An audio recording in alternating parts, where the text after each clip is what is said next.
আসসালামু আলাইকুম ওরহমতুল্লাহি ওবরাকাতুহু। আশা করি আপনার সকলে ভালো আছেন। আর আপনারা দেখছেন দিনের আলোর গল্প, বৈধ ভালোবাসা, পর্ব ১। আমি দাড়ি রাখিনি, টুপি পরি না, সুন্নতি কোনো পোশাক কখনো পরিনি। ছিলাম সাপ্তাহিক নামাজি। এত কিছুর পরও আমি সবসময় চাইতাম আমার স্ত্রী যেন পর্দানিসীন, ধার্মিক হয়, তবে আধুনিক, স্মার্টও যেন হয়। কিন্তু আমার জন্য আল্লাহ নির্ধারণ করেছেন অতি ধার্মিকা, ক্ষেত টাইপের অতি পর্দানিসীন মেয়ে, যাকে বিয়ের দিন এত লম্বা ঘুমটায় আর বোরখা পরিহিতা দেখে আমি মোটেও পছন্দ করতে পারিনি। হঠাৎ করেই বাবার হার্টের ব্লক হয়। ডাক্তার বললেন অতি শীঘ্রই বাবাকে অপারেশন করাতে হবে। বাবার শেষ ইচ্ছা পরিবারের একমাত্র এবং ছোট ছেলেকে যেন বিয়ে করিয়ে যান, যেন মারা গেলেও শান্তি পান। বাবার বন্ধুর ভার্সিটি পাশ করা মেয়েকে বাড়ির সবাই আমার বউ হিসেবে পছন্দ করল। বাবার অপারেশনের তারিখ এতই সন্নিকটে ছিল, মেয়েটিকে আনুষ্ঠানিক দেখাটাও হল না। বিয়ের দিন রাতেই মেয়েরিকে দেখি, এমনকি নামটাও জেনেছিলাম বিয়ের দিন রাতেই, মেয়েরিগুলি। আমার বন্ধুরা সবাই বোরখা পরিহিতা বিয়ের কোণে দেখে আমাকে নিয়ে হাসি ঠাট্টা করছিল। রাগে আমার পায়ের রক্ত মাথায় উঠার উপক্রম হচ্ছিল। আপন মনেই বললাম, এত ধার্মিকতার কি দরকার যে বিয়ের দিনও বোরখা পরতে হবে? আর এই দিন কি সবসময় আসবে? জীবনে একবারই তো আসবে। বউ বাড়িতে নিয়ে আসার পর শুরু হলো আরেক তামাশা। সে কারো সামনেই যাবে না। সমস্ত আত্মীয় স্বজন বউ দেখার জন্য অপেক্ষা করে আছে। কি এত পর্দা! বাবার উপর চরম রাগ, এর চেয়েও বেশি রাগ নিজের প্রতি। কেন পর্দানিসীন মেয়ে চাইতে গেলাম? কি আহামরি সুন্দরী দেখব কিছুক্ষণ পরে? নাকি আমাকেও দেখা দিবে না? নিজেকে নিজেই টিটকারি করলাম। ৩ বোন, মা বাবা সবাই নামাজি ধার্মিক হওয়ার পরও আমি অতি আদরে বাঁদর তৈরি হয়েছি। ৩টে কন্যা সন্তানের পর, মৃত পুত্র সন্তানের পর আমি দুনিয়াতে আসি, যার কারণে ছোটবেলা থেকেই যা যেভাবে চেয়েছি পেয়েছি। কারো শাসন বারণ কখনো মানিনি। মা বাবাও কখনো বড় করেও কথা বলেনি। আর বোনদের কাছে আমি তাদের সন্তানের চেয়েও প্রিয় ছিলাম। এভাবে আকস্মিক বাবার হার্ট অ্যাটাকে খুব ভেঙে পড়ি। বাবার সাথে আমার বন্ডিংটা বন্ধুর মতো। ১ সপ্তাহের মধ্যেই বাবাকে দেশের বাহিরে নিয়ে গিয়ে অপারেশন করাতে হবে। তাই তো বাবার কথাকে আর ফেলতে পারিনি। বাসর রাতে ঢুকতেই ইয়া লম্বা ঘুমটা পড়ে সালাম করল। খুব শান্ত আওয়াজে বলল, আসুন অজু করে আসি, ২ রাকাত শুকরিয়া নামাজ পড়ব। আমি চরম বিরক্ত হয়ে বললাম, কেন নামাজ পড়তে হবে? মাত্র বিয়ে হলো, এখনও বউকেই দেখলাম না, আর বলে কি নামাজ পড়তে হবে? যেহেতু আমরা এক বৈধ পবিত্র সম্পর্কে জড়িয়েছি আল্লাহর ইচ্ছায়, তাই আল্লাহর শুকরিয়া হিসেবে ২ রাকাত নফল নামাজ পড়া ভালো। যেহেতু বাবা অসুস্থ, কথা না বাড়িয়ে অজু করে একসাথে নামাজ আদায় করলাম। কি দুর্ভাগ্য আমার, এখনও বউকেই দেখতে পেলাম না। আস্তে করে ওর ঘুমটা সরাতে গেলাম। সাথে সাথেই বলল, আমরা এখনও ঈশার নামাজ পড়িনি, আসুন নামাজ পড়ে নি।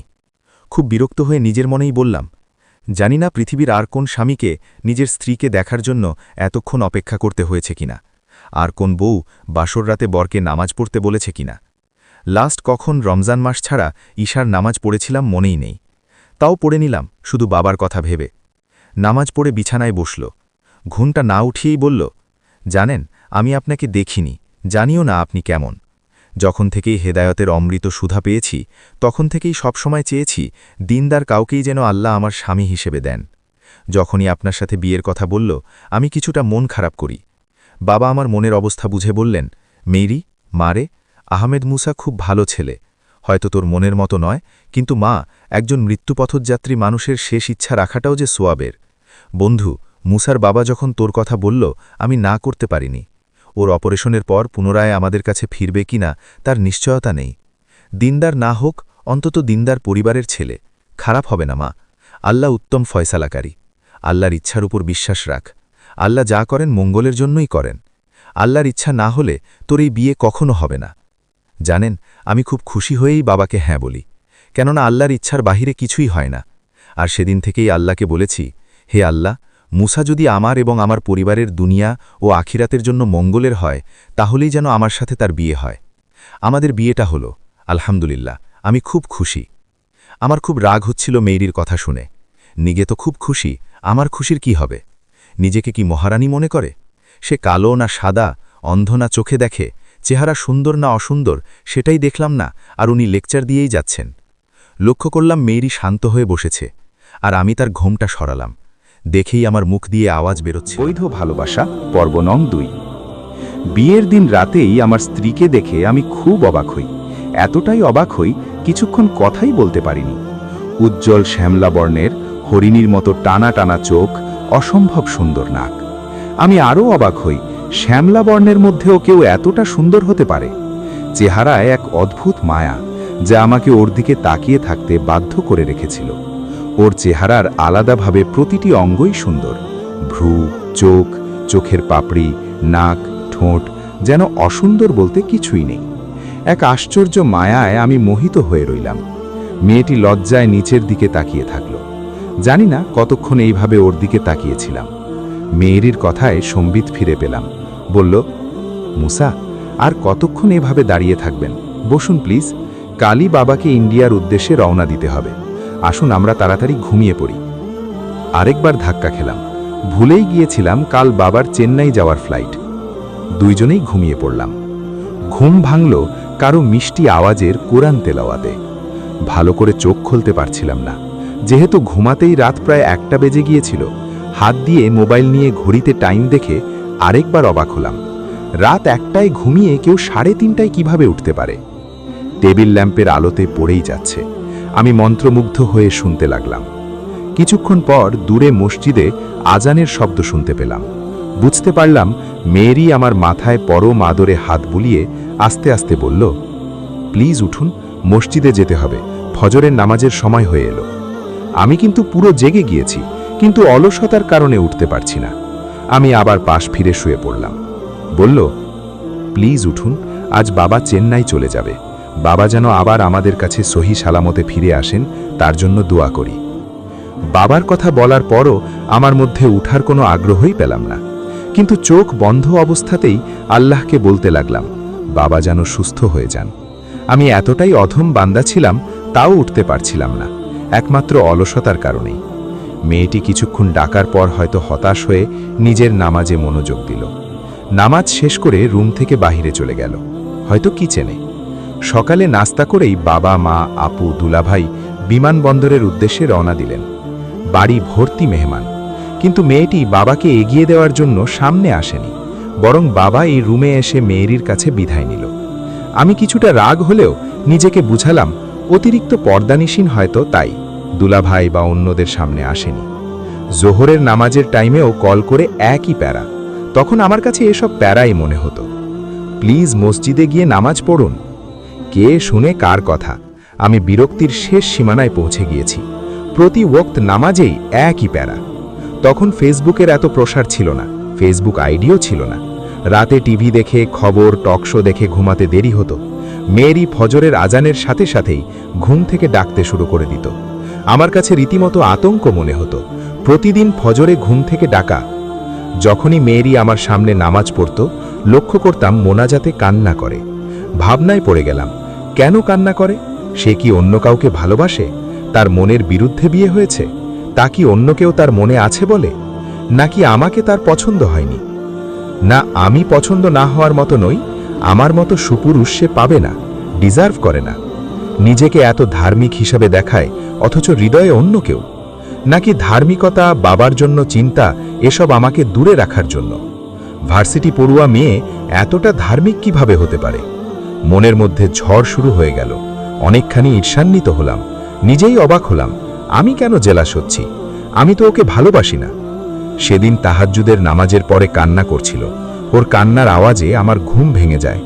খুব রাগ লাগলো, আজ এর একটা বিহিত করেই ছাড়ব। ওর মনে কি অন্য কেউ, তা আমাকে জানতেই হবে। ঘুম থেকে উঠে ওযু করে আসলাম, কিন্তু নামাজের কোনো ইচ্ছাই ছিল না। সে অবাক হয়ে আমার দিকে তাকিয়ে থাকল। তার অবাক হওয়া চেহারা ধীরে ধীরে খুশিতে রূপান্তরিত হলো। হয়তো নামাজ পড়ব ভেবে খুশি হয়েছে। আমি তাকে বললাম, এদিকে আসো, বসো, তোমার কাছে কিছু জানার আছে। আগে ফজরের নামাজ পড়েনি, তারপর কথা বলবো। কিন্তু আমার তর সহ্য হচ্ছে না, জানাটা খুব জরুরি। বললাম, নামাজের সময় আরও অনেক আছে, আগে আমার প্রশ্নের উত্তর দাও। তুমি প্রতি নামাজে কান্না করো কেন? তুমি কি অন্য কাউকে ভালোবাসো?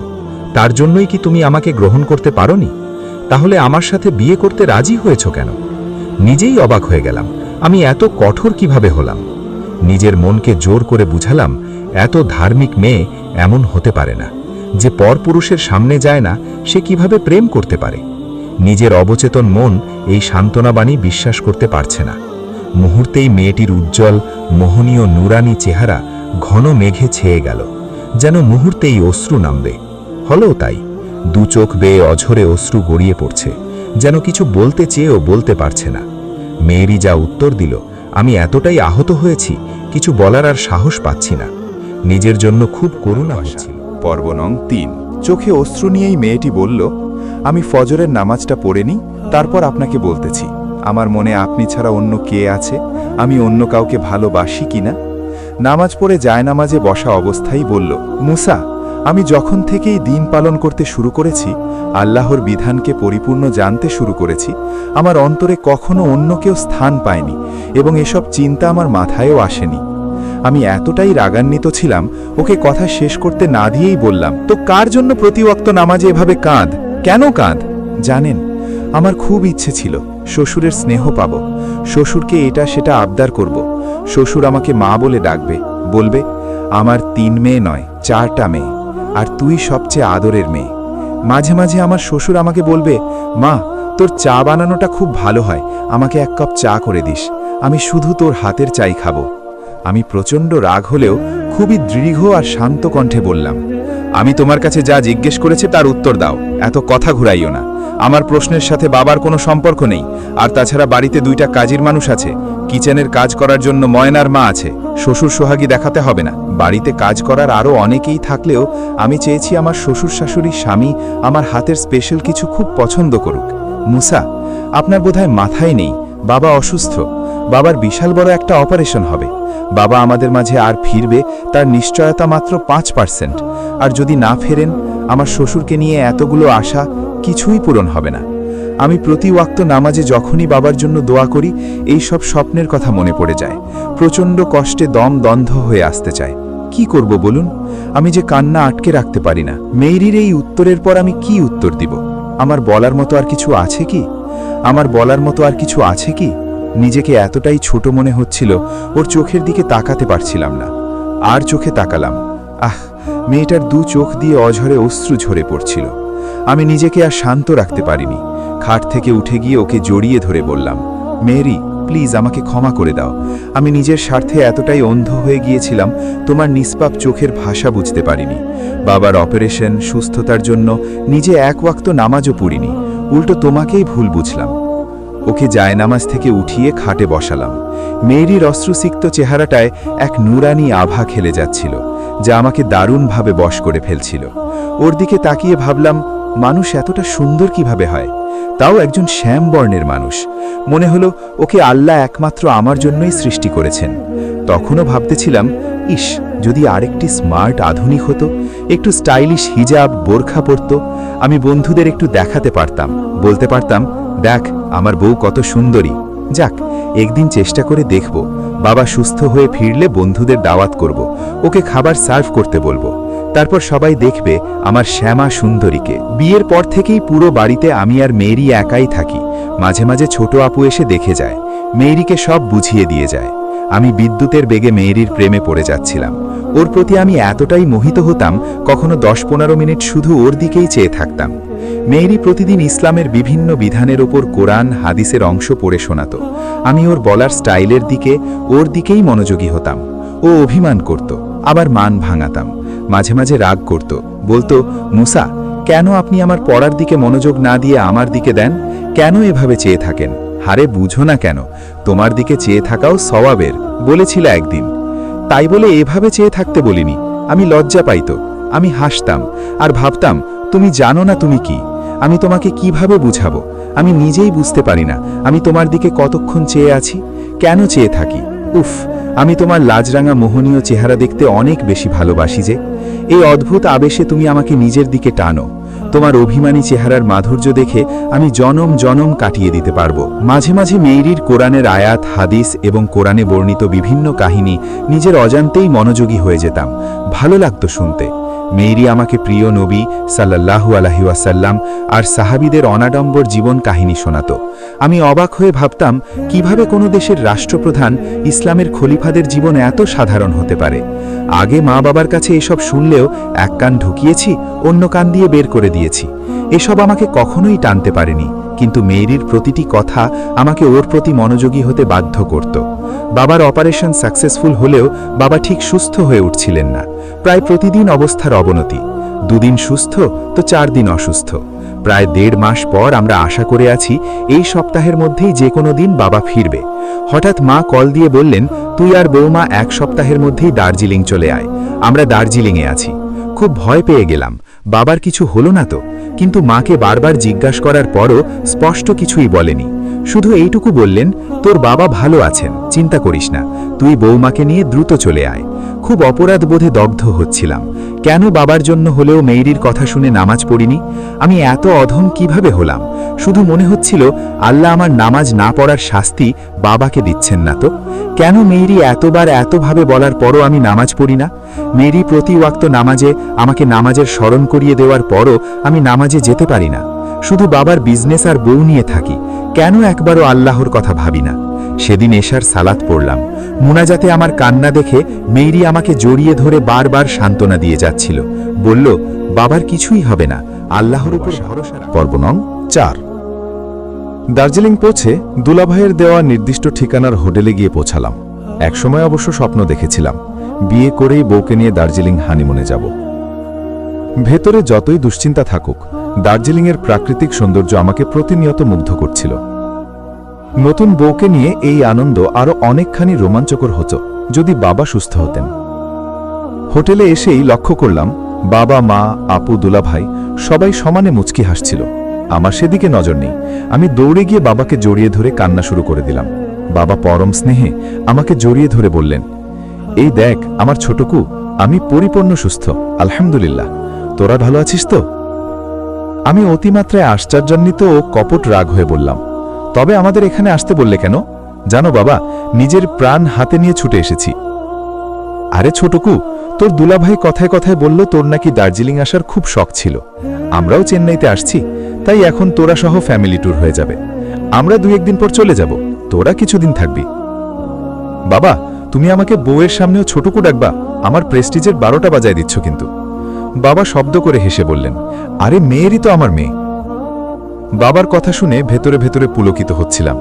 মেয়েরির দিকে আর চোখে লক্ষ্য করলাম, আপাদমস্তক নেকাবে ঢাকা 2 চোখে যেন আমাকে কিছু বলতে চাচ্ছে। আমি ওর দিকে তাকিয়ে থাকলাম। সে বলল, বাবা, আমার ইচ্ছে ছিল বিয়ের পর আল্লাহর ইচ্ছা হলে আল্লাহর ঘর দেখে আসব। অন্য কোথাও গায়রে মাহরামদের মধ্যে আমার অযথা ঘুরতে ইচ্ছে করে না। মহারানীর কথা শুনে আমি থ হয়ে গেলাম। দুনিয়াতে এমনও মেয়েও আছে যে দার্জিলিংয়ের মতো একটি শহরে হানিমুনে আসার সুযোগ পেয়ে খুশি না হয়ে উল্টো নারাজ হয়। আর ইনি একবারও আমার কথা ভাবল না। আমি কি চাই? আরে স্বামীর খুশির দিকে লক্ষ্য করাটাও তো জরুরি।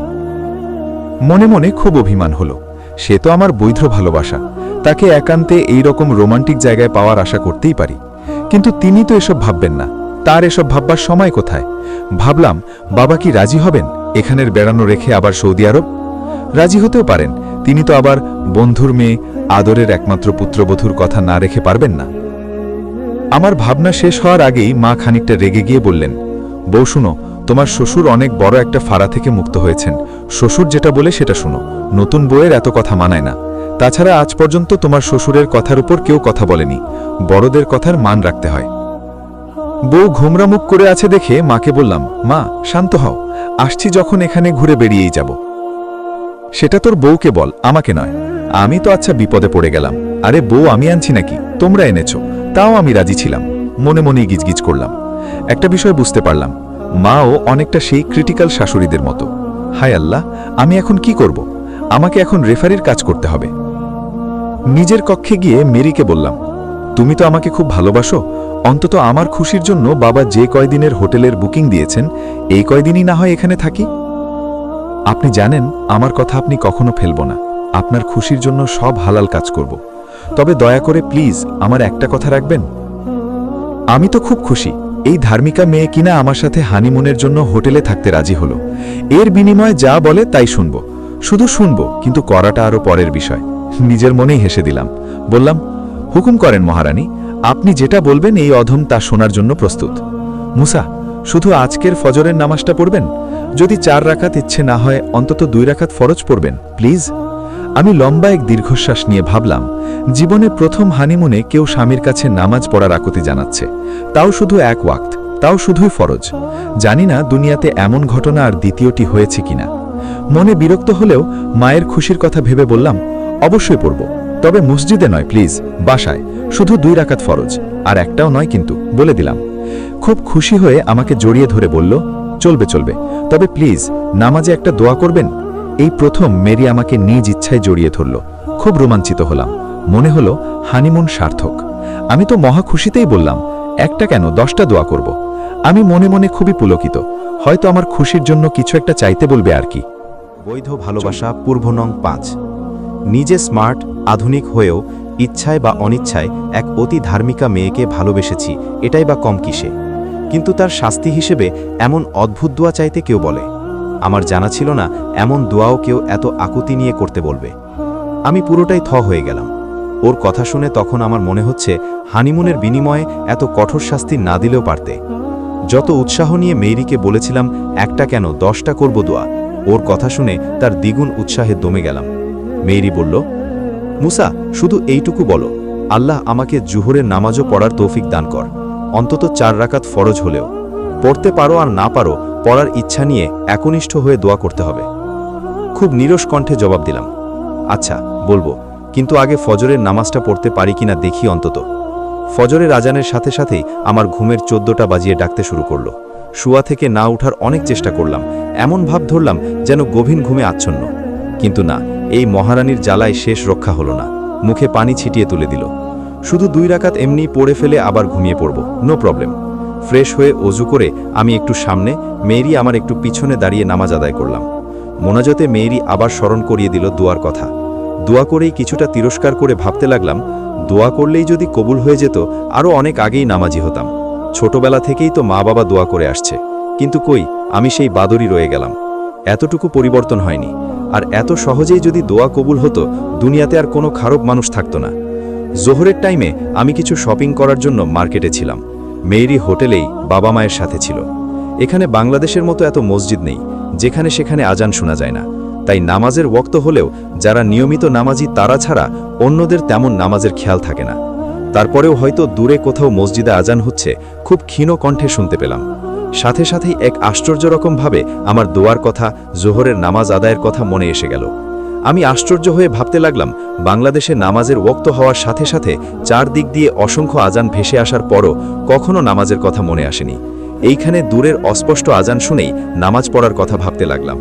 কিন্তু এক অদ্ভুত জড়তা থেকে নামাজে আগ্রহী হতে পারছিলাম না, বা হোটেলে পৌঁছে নামাজ পড়ব সেটা ভাবতে পারছিলাম না। একটু পরেই মেয়েরি কল করল। অন্যদিন এই কল আমাকে খুব বিরক্ত করত, কিন্তু আজ কেন যেন খুশির ঝিলিক খেলে গেল। নিজের অজান্তেই অবাক হলাম। অন্যদিন কল রিসিভ করতে দেরি করি, আজ যেন এই কলের অপেক্ষাতেই ছিলাম। এমন দ্রুত কল রিসিভ করলাম, মনে হলো মেয়েরি নিজেই অবাক হয়েছে। কেন কল করেছে জানার পরও খানিক মেকি রাগ দেখিয়ে জিজ্ঞাসা করলাম, এত কল করার কি দরকার? জানোই তো আমাদের চলে যাওয়ার বেশি দিন বাকি নেই, তাই শপিং শেষ করতে আসছি। আজান দিয়েছে, চলে আসুন দয়া করে, নামাজটা পড়েই না হয় আবার শপিংয়ে যাবেন। একটু শান্তিতে শপিংও করতে দাও না। আচ্ছা, আসছেছি। হোটেলে পৌঁছেও যেন লজ্জায় নামাজের অজু করতে পারছিলাম না, কিন্তু বেশ বুঝতে পারছিলাম আমার আগ্রহ হচ্ছে নামাজ পড়তে। দরজা বন্ধ করে যেন কেউ না দেখে শুধু ফরজটুকুও পড়ালাম। এইটুকুতেই আমার শ্যামাসুন্দরীর চেহারা আনন্দে উজ্জ্বল হয়ে গেল। বলল, প্লিজ আরেকবার দোয়া করুন যেন আসরের নামাজটাও আল্লাহ পড়ার তৌফিক দান করেন। প্লিজ আগ্রহ নিয়ে বলবেন। আমিও সুবোধ বালকের মতো মোনাজাতে দোয়া করলাম। এভাবে অদ্ভুতভাবে আমি প্রতি ওয়াক্ত নামাজের প্রতি আগ্রহী হয়ে উঠছিলাম। যদিও শুধু ফরজটুকু, রুমের দরজা বন্ধ করেই, এবং তাও মেয়েরি বলার বা আকুতি ভরা অনুরোধের পর। আমি সত্যিই খুব অবাক হয়ে যাচ্ছিলাম। যদিও সঠিক দিনের জন্য শুধু ফরজ নামাজটুকু কিছুই নয়, কিন্তু আমার মতো ছেলের জন্য এইটুকুই কম কিসে। প্রতি ওয়াক্ত নামাজের পরই পরবর্তী ওয়াক্তের অন্তত ফরজটুকু যেন পড়তে পারি, এই দোয়াটা প্রতিদিন প্রতি ওয়াক্তে নিজের ইচ্ছায় করতে শুরু করলাম। তাও ও মনে করিয়ে না দিলে মনে থাকা সত্ত্বেও পড়তাম না। ওর চেহারায় এক অদ্ভুত আনন্দ প্রকাশ পেত। ওর মোহনীয় চেহারা আরও মোহনীয় হয়ে যেত। আমার পরিবারের কেউ এখনো জানতে পারেনি আমি নামাজ পড়তেছি। একদিন আসরের নামাজের জন্য অজু করে রুমে এসে দাঁড়িয়েছি, তখন জিজ্ঞাসা করলাম, আচ্ছা মেয়েরি, যা আমার বাবা এত বছরেও করতে পারেনি, তুমি কিভাবে এই কয় মাসে করে দিলে? কি করেছি আমি? মনে হলো চিন্তিত হয়েই বলল, এই যে আমার মা, বাবা, বোনেরা এত বছরেও আমাকে নামাজে আকৃষ্ট করতে পারেনি, কিন্তু তুমি এই কয়দিনেই আমাকে এমনভাবে করে দিলে যেন আমি কত কাল ধরে নামাজি বান্দা। সবকিছু তো আল্লাহর ইচ্ছাই হয়। হেদায়েতের মালিক একমাত্র আল্লাহ। আমরা চাইলেও কাউকে সঠিক পথে আনতে পারবো না, কেননা আল্লাহই পবিত্র কুরআনে বলেছেন। আর আরেকটি কথা হচ্ছে, অনেকদিন আগে একটা গল্প পড়েছিলাম।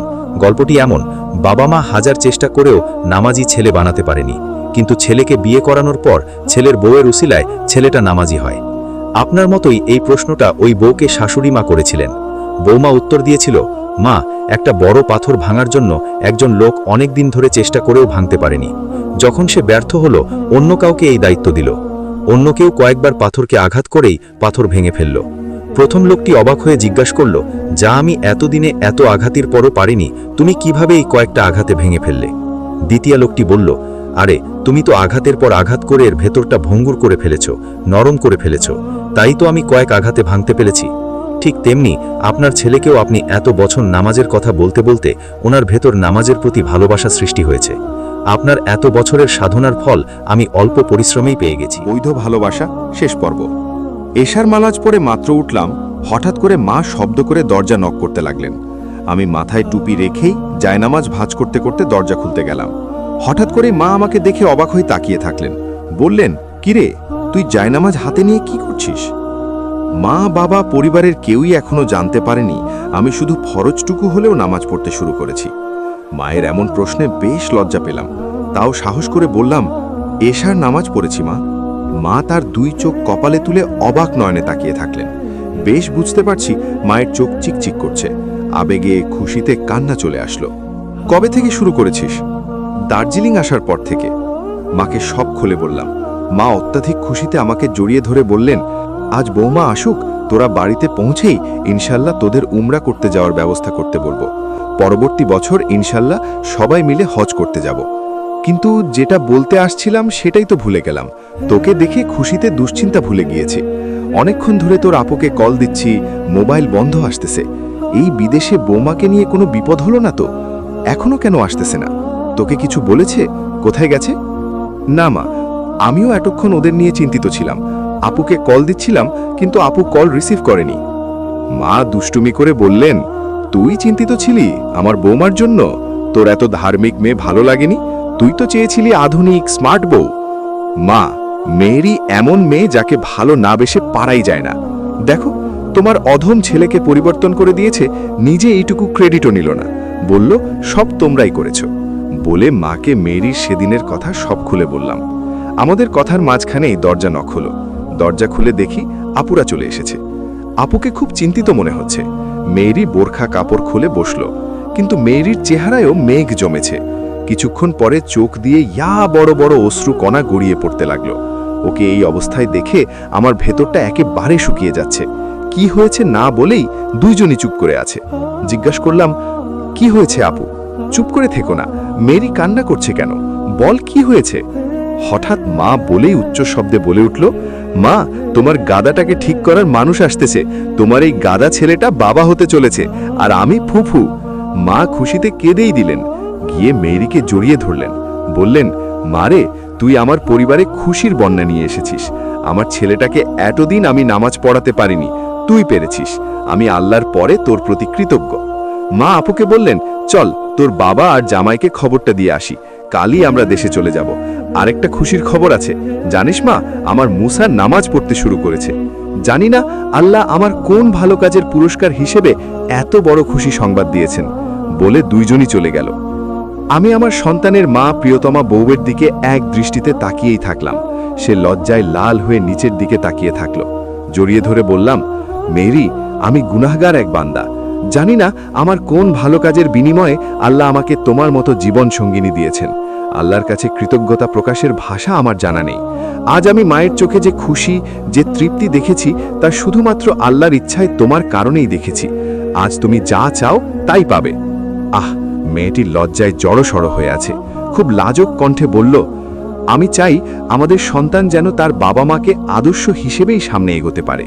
আমাদের সন্তান যেন আমাদের নিয়ে গর্ব করতে পারে, আমাদের সন্তান যেন আমাদের দেখেই নৈতিক ধর্মীয় বিধিবিধান শিখে পালন করতে অভ্যস্ত হয়। আমরা তেমন মা বাবা হতে চাই। ইনশাআল্লাহ তাই হবে। শুধু এইটুকু চাওয়া, আল্লাহর আদেশ নিষেধ যেন একনিষ্ঠতার সাথে পালন করার চেষ্টা করি। এর পরের দিনই বাড়িতে ফিরে আসলাম। নির্দিষ্ট সময়ে আমাদের ঘর আলো করে আমাদের পুত্র সন্তান তালহা দুনিয়াতে আসলো। এই 9 মাস আমাকে পরিপূর্ণ বদলে দিয়েছে। আমি হয়তো এখনো সব আহকাম পালন করি না, কিন্তু একনিষ্ঠতার সাথে সব পালন করার চেষ্টা করে যাচ্ছি। মেয়েরিকে আমি প্রচণ্ড রকম ভালোবেসে ফেলেছি, অনেক বেশি ভালোবাসি। ধীরে ধীরে মেয়েরি আর আমাদের বাচ্চাই হয়ে উঠল আমাদের পরিবারের প্রাণ। আমাদের তালহার বয়স 2 বছর পূর্ণ হওয়ার পর পুরো পরিবার হজে গিয়েছি। আজ আমরা 3 সন্তানের মা বাবা। প্রতিনিয়ত চেষ্টা করে যাচ্ছি কিভাবে আমাদের সন্তানও পরিপূর্ণ আল্লাহর বিধান মেনে চলবে। এই কাজে মেয়েরি সবসময় দুশ্চিন্তায় থাকে, আমাদের সন্তান ইসলামী আদর্শে বড় হবে তো। একটা কথা মন প্রাণ দিয়ে বিশ্বাস করি, 1 ওয়াক্ত নামাজ পড়ার পর শুধু এইটুকু দোয়া, হে আল্লাহ, আমাকে পরবর্তী নামাজ পড়ার তৌফিক দান করো। সাথে এই দোয়াও করি, হে আল্লাহ, আমাদের প্রত্যেক সন্তানকে তোমার প্রিয় বান্দাদের অন্তর্ভুক্ত করো। আমিন। গল্পের সাথে থাকার জন্য অসংখ্য ধন্যবাদ।